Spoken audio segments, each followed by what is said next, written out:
Hello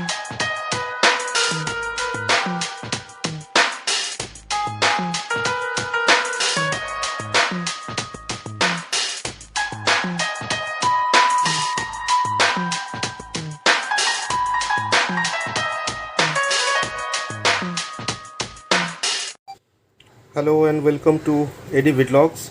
So in this video I will show you a mobile phone holder for motorcycles, that is the Bobo jaw grip mobile phone holder with the company claims that it comes with the first USB 3.2 Qualcomm 3.0 fast charger. The company also claims that it is compatible for mobile phones with screen sizes ranging from 4 inches to 6.5 inches, and it comes with a 1-year warranty. I purchased it from Amazon and I will leave the link to the product in the description below. So let's now begin with unboxing it. So before unboxing, let's see what it should be inside the box. The main unit, two zip ties for connecting it with the, attaching it with the wires of the bikes. One spare fuse, one Allen key, that is hex key, two spacers, one of 25 mm diameter and one of 22 mm diameter, and the main holder for the charging unit, the mobile holder, that will be of 32 mm diameter. And there is one spare unit. This is a rear view mirror mount. This can be used mainly for scooties. So let's now get inside. And something more, in order to register your product for warranty purpose, there is a QR code provided on the sides, and you can just scan it and it will lead to the registration page where you can register your product. So here are the contents of the box: the brochure,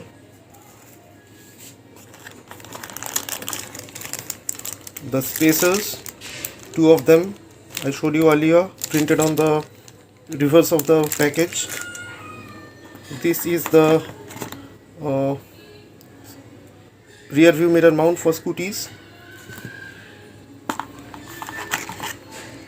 This is the charger, Qualcomm 3.0.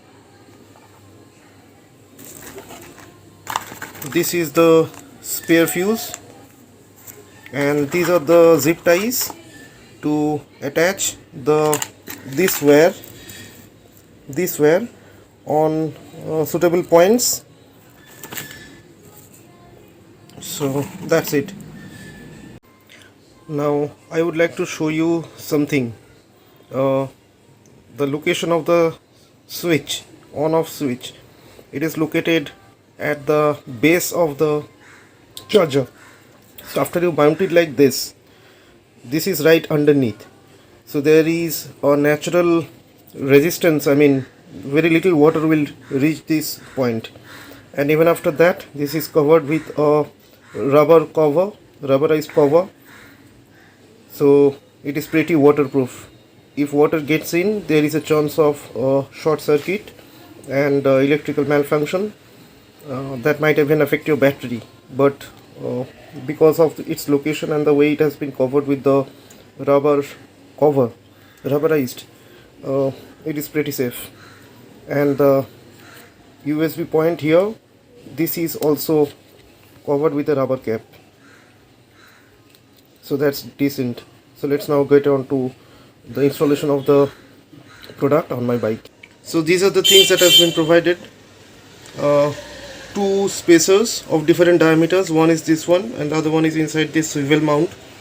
One adhesive tape to, if you need to make some adjustments, if neither of these two spacers are enough to fit it on your bike handle, you can use this to make up the gap if there is any. This is the hex key. Now first you have to remove this tightening screw,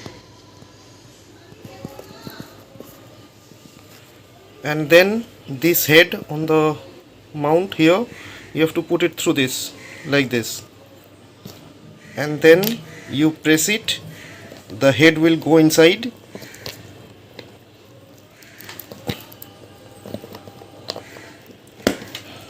this click noise indicates that it has gone in, and after that you tighten this screw.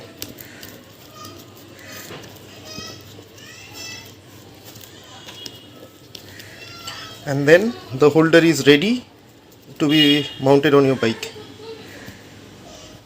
And you see this Allen key here, you have to use this tool here to tighten this, loosen this screw from here, so that this thing opens up and you put it on your bike handle, motorcycle handle.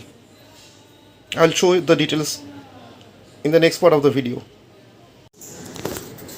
So this is my existing setup, and this thing cost me 250 rupees only. I started using it to save money, but my advice to you would be, do not use these cheaper ones. They are useless. After a couple of months, this is the second unit that I am using, and only after a couple of months this thing will become loose. It will fail to hold your mobile properly, and it will make a lot of annoying vibration, a lot of noise. So first you have to remove this screw from here, and remember, you have to use the hex key provided. This will not open with any other Allen key or something like that. And after removing that screw, this thing will open up like this. I mounted it on my dominar, and for the dominar handlebar, what I found out is that there are two spaces. The smaller one, which was inside this this mount, right out of the box, that was enough. The larger tire spacer, this one, is not required for dominar. And after you fix it, you just tighten this, put this screw in using a washer that is already provided. You just tighten it and it is ready to go. I haven't yet made this wire connection to the battery. I will take it to a mechanic and do it with the help of his expertise. So that's all about the video, and if you like it, please do share with your friends, and don't forget to subscribe to my channel for more such videos, and also hit the bell icon to get updates on the new videos that I upload. Thanks for watching.